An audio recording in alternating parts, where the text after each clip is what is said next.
MCD에서. 왜 그렇겠어요? MCD가 뭐죠?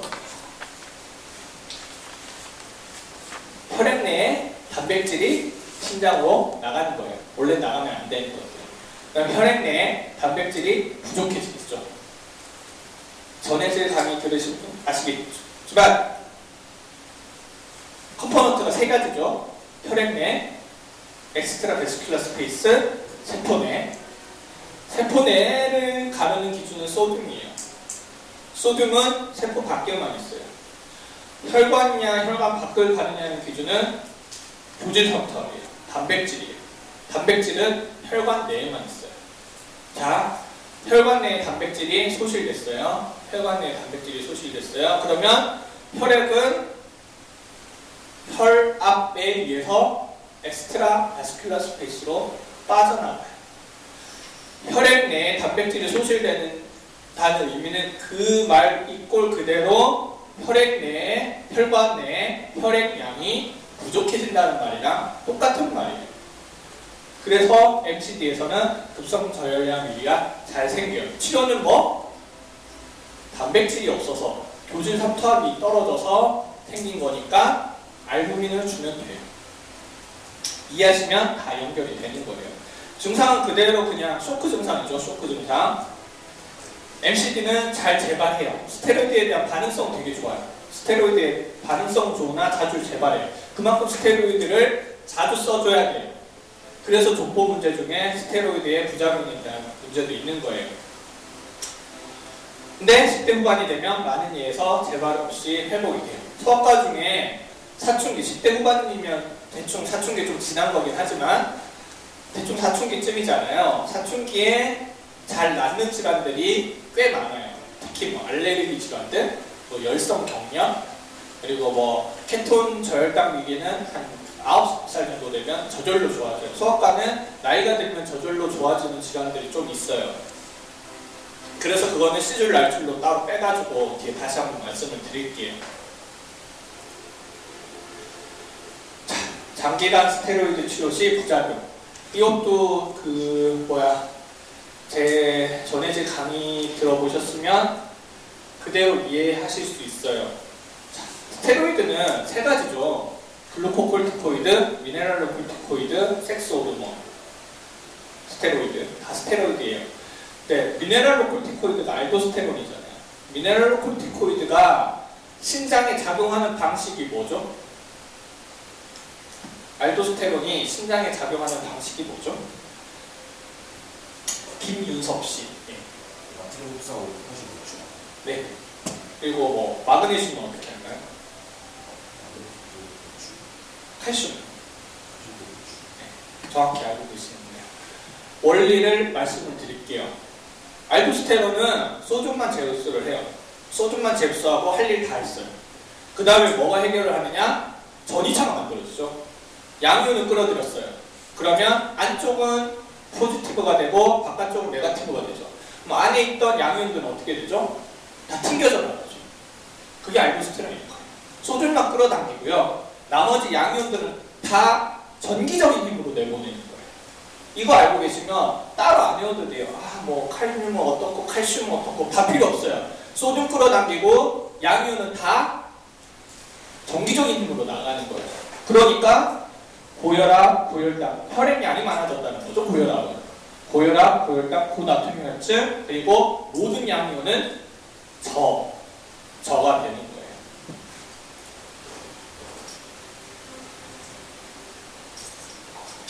자, 킹 족보죠.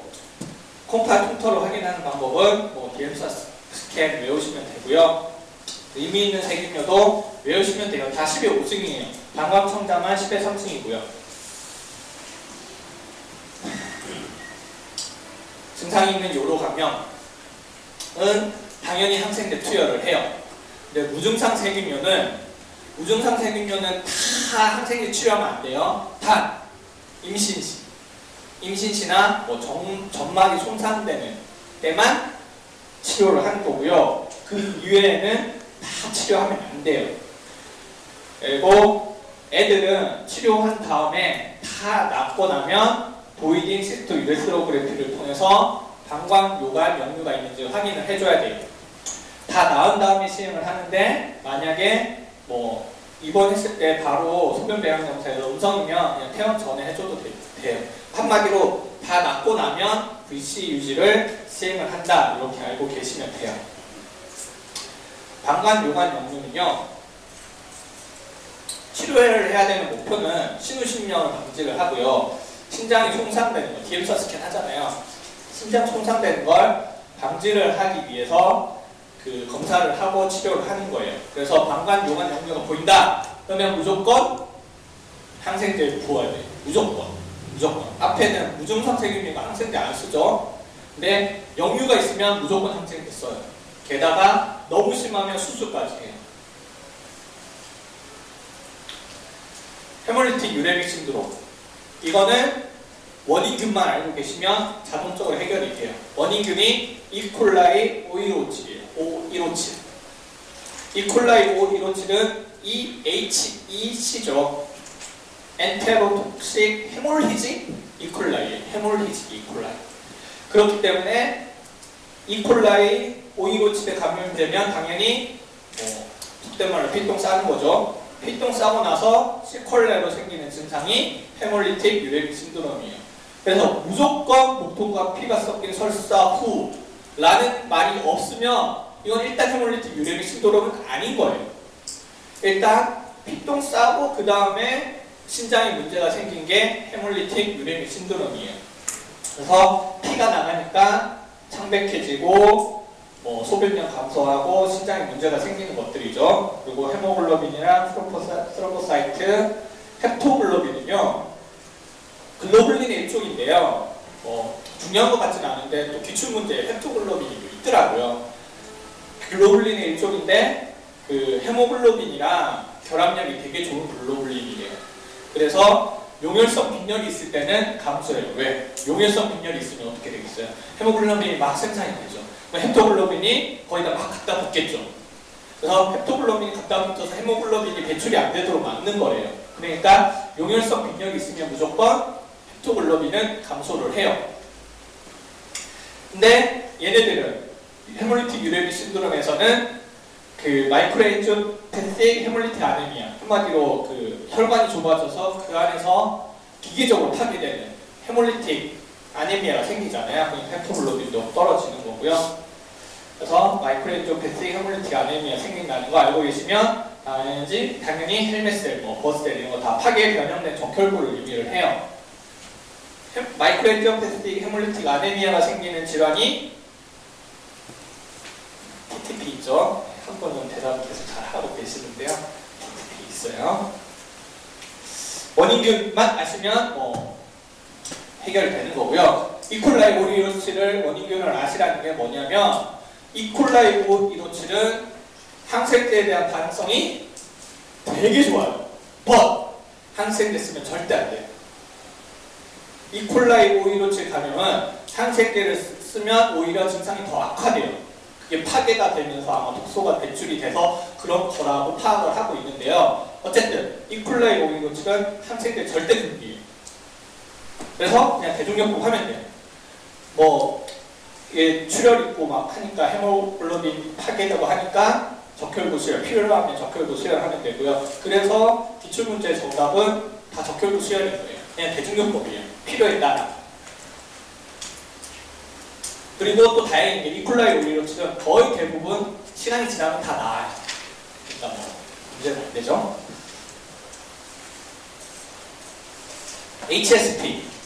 HSP는 그냥 이 그림만 아시면 돼요. 하지에 피프라가 생겼다 하면 HSP예요. 왜냐하면 HSP의 특징적인 증상이 뭐냐면 상지와 하지에 피프라가 생기는데 몸통에는 안 생겨요. 특징적이죠. 다른 피프라는 가리지 않잖아요. 근데 얘는 가려요. 그러니까 특징적이니까 알아두시면 되고요. 50% 환자에서 상기도 감염이 선행을 하고요. 복통, 무릎 통증, 부종. 그래서 하지에 생긴 피프라 페테키에 이거는 다 좋아져요. 다 모든 문제에서.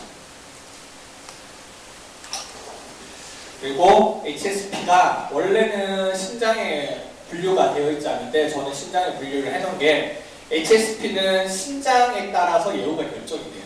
신장 증상에 따라서 예후가 결정이 되기 때문에 이쪽으로 따로 빼는 거고요. 그래서 병의 경우는 대체로 양호를 해요. 하지만 신증상에 의해서 결정이 돼서 그래서 중요한 거예요. 그래서 신증후군이 지속되거나 뭐 신장에 나쁜 증상이 있다 이러면 나쁜 예후 인자인 거예요. 근데 소아의 신증후군이랑 성인의 신증후군은 기준량이 좀 달라요.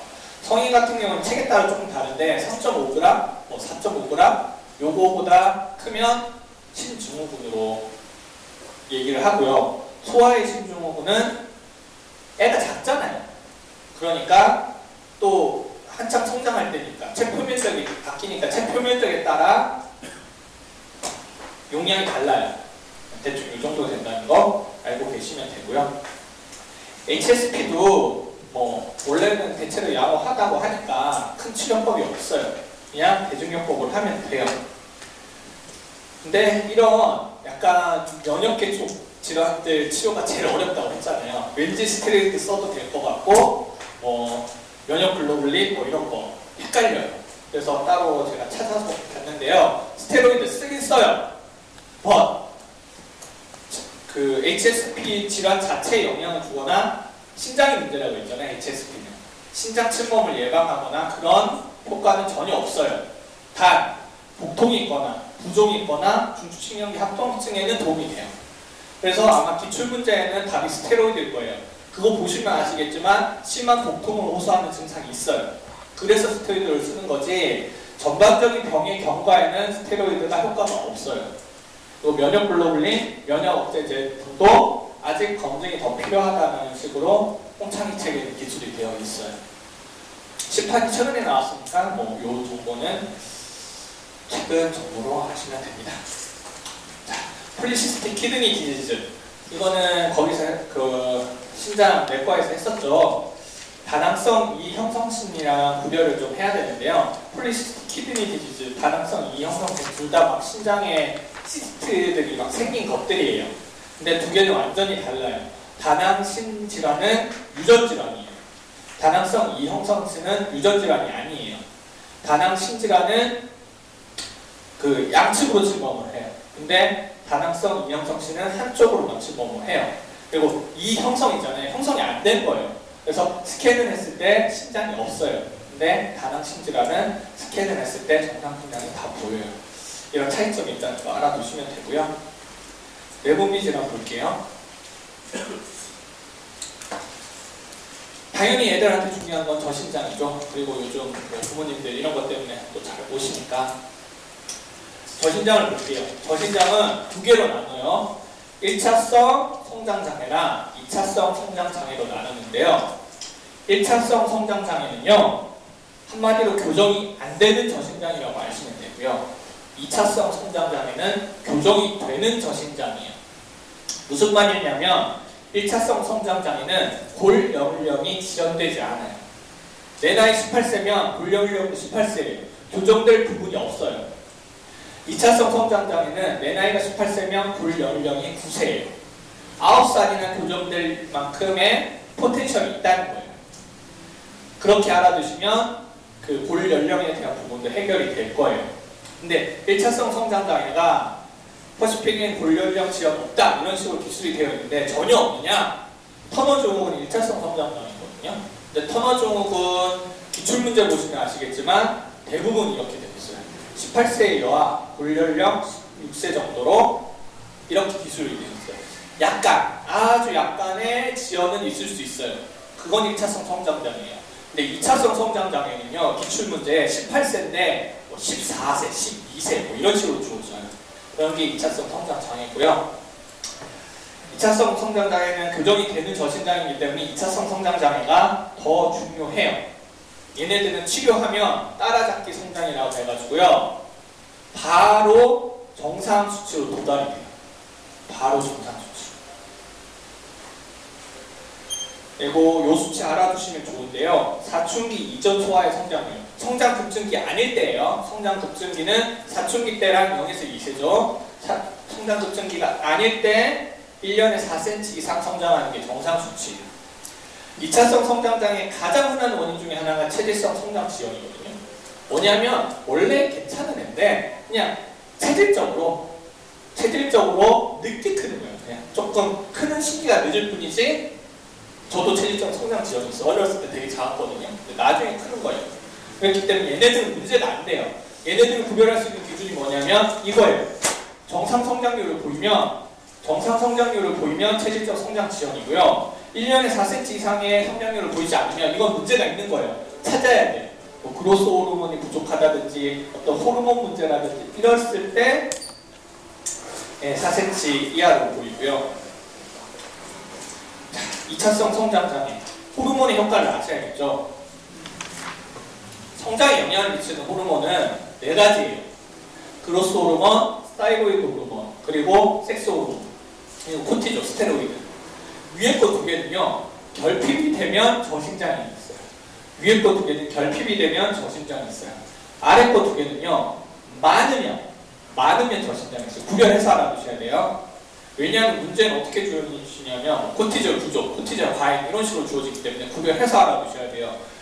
결핍, 위에 거 2개는 결핍이고요. 밑에 거 2개는 과다예요.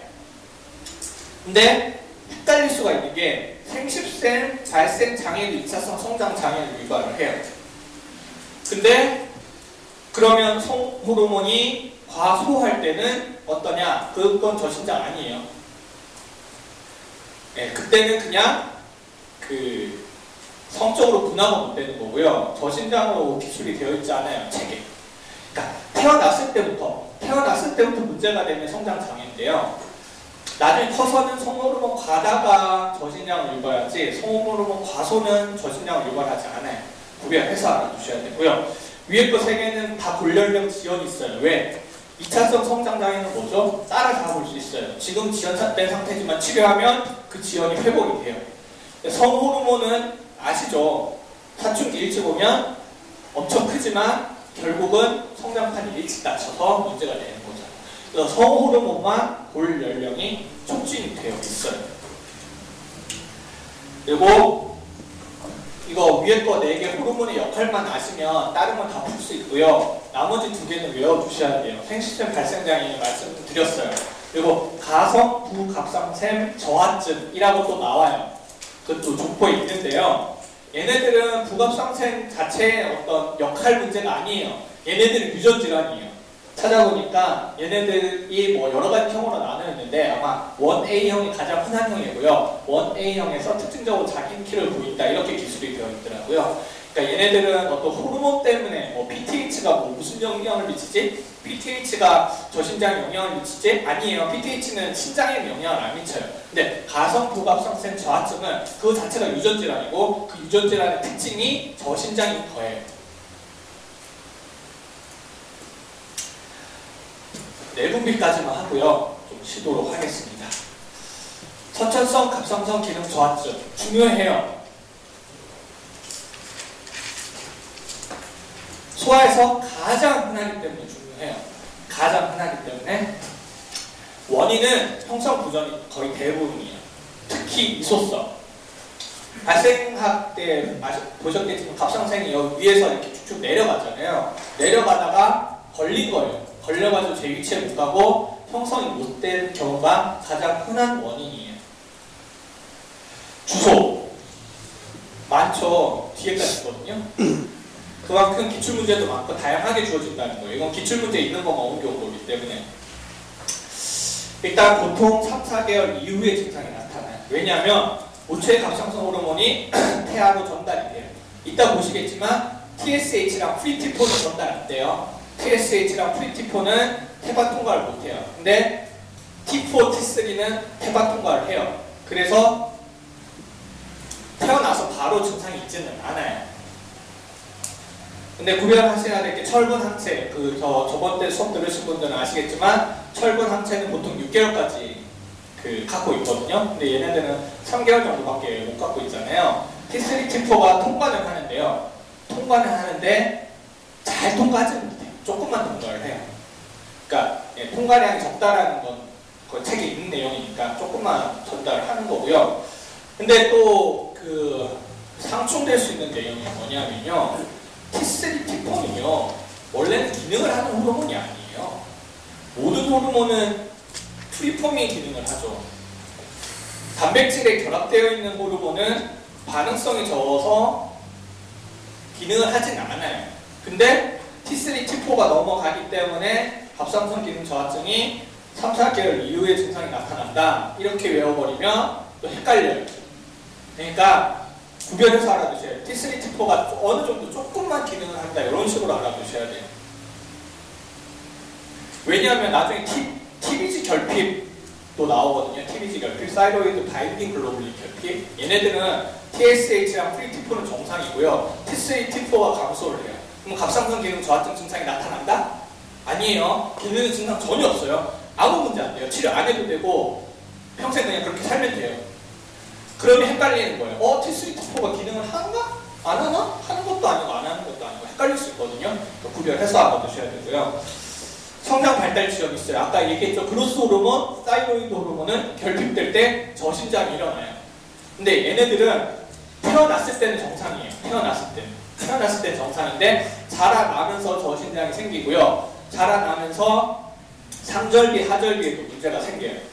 영아형으로 저신장이 일어나요. 그로스 호르몬은 저신장이 상절기, 하절기가 성인이랑 똑같이 그냥 전체적으로 저신장인데요. 얘네들은 상절기가 더 커요. 이 말이랑 기출문제 하나는 이렇게 기술되어 있고 기출문제 하나는 이렇게 기술되어 있는데요. 같은 말이에요. 수학과 총론 보시면 아시겠지만 애들 대두였다가 점점점 작아지잖아요. 같은 말이에요. 또 갑상선 기능 저하증, 그 성인도 변비 전형적인 증상 중에 하나죠. 갑상선 기능 저하증. 외우기 쉽게 변비랑 체중 증가 같이 외우시면 된다고 말씀드렸었는데요. 일본 선천성 갑상선 기능 저하증의 특징적인 증상 중에 하나가 장기간 계속되는 황달. 이게 주어지면 선천성 갑상선 기능 저하증으로 보셔야 돼요. 지금 진하게 해놓은 거는 그만큼 기출문제에 자주 기출이 되었던 거를 진하게 표시를 한 거예요. 보통 기출문제는 생후 1개월까지, 생후 3개월까지 황달 증세를 보였다. 이런 식으로 기술이 돼요. 피부가 차갑고 두껍고 멍청한 표정, 특징적인 사진이 있어요. 보시면 알아요. 두꺼운 혀, 그리고 제대 탈장 이런 것들이 보이고요. 뭐 피부 차갑고 두꺼운 거는 그거랑 연결시켜서 외우시면 되겠죠. 성인에서 갑상선 기능 저하증은 점액 부종이 생겨요. 점액 부종. 그런 거랑 연결시켜서 외우시면, 물론 이게 점액 부종이라는 말은 아니에요. 점액 부종은 아닌데 연결시켜서 외우시면 조금 더 쉬우실 거예요. TBG 결핍 아까 말씀드렸어요. 전혀 증상 없고요. 치료도 필요 없어요. 그러니까 T3, T4가 그 역할이 크지는 않아요. 크지는 않는데 아예 없을 때는, 신생아처럼 아예 없을 때는 조금의 영향은 미친다. 이런 정도로 개념을 파악을 하시면 충돌되지 않고 내용을 파악하실 수 있으실 거예요. 자, 케톤 저혈당증. 소화에서 가장 흔한 저혈당 원인인데요. 일단 정상적으로 사람이 굶으면 제일 먼저 일어나는 게 글루코네오제네시스예요. 간에서 아미노산이랑 다른 물질로 써가지고 포도당을 만들어내는 거예요. 근데 이게 잘 안 되면 어떻게 되겠어요? 저혈당이 생겨서 병련하고 문제가 되겠죠. 그래서 특징적인 증상이 알라닌이 금식 시 현저히 감소하는 게 특징적인 증상이에요. 알라닌 아미노산이잖아요. 아미노산이 뭐예요? 글루코네오제네시스의 전구물질이에요. 아미노산을 포도당으로 바꾸는 역할이 글루코네오제네시스인데요. 이게 원인이고요. 애들은 글루코네오제네시스가 잘 안 돼서 이런 현상이 생기지만 나이가 들면은 크게 문제가 안 되는 양성 질환이고요. 선천성 부신 과다염성. 이거 뭐 여러분들 외성기가 모양이 이상하다 이렇게 알고 계시잖아요. 그거는 여성일 경우에만 그래요. 남아일 경우에는 성기 모양 완전 정상이에요. 전혀 문제 없어요.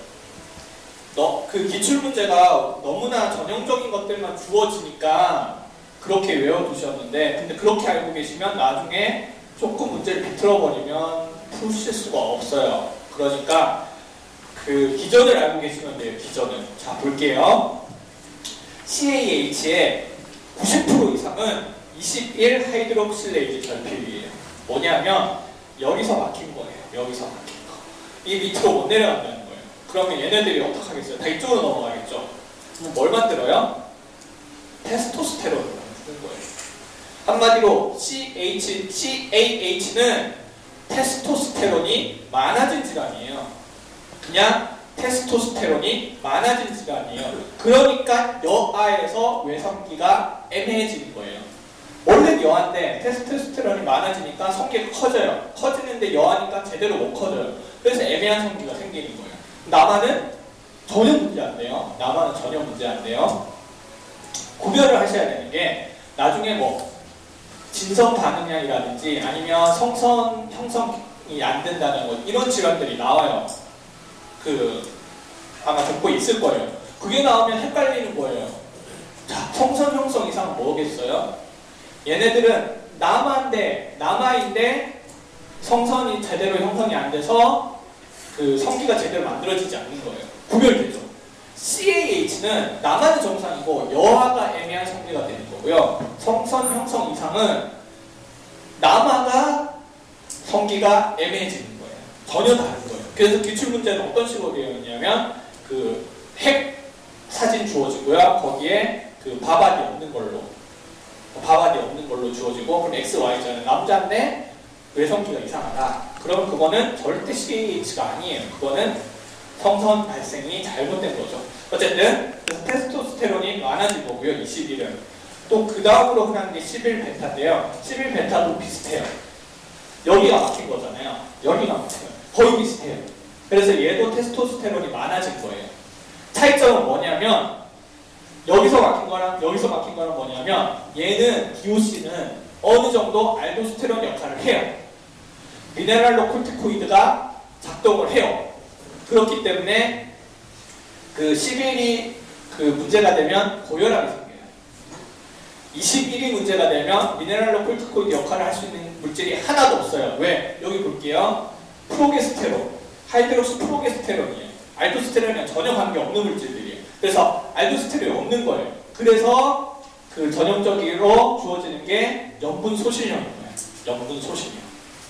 그래서 염분 소실령은 21에서만 있을 수 있어요. 염분 소실령이라는 말이 주어진다. 알도스테론 결핍, 그러니까 저나트륨혈증, 고칼륨혈증, 높은 PRA, 소변 소듐 농도가 증가했다. 이런 기술이 보여진다. 그러면 얘네들은 무조건 21이에요. 무조건. 그리고 또 주어지는 게 17이거든요. 17이 막히면 어떻게 되겠어요? 17이 막히면 알도스테론만 생겨요. 코티졸도 안 생기고요. 테스토스테론, 섹스 호르몬도 안 생겨요.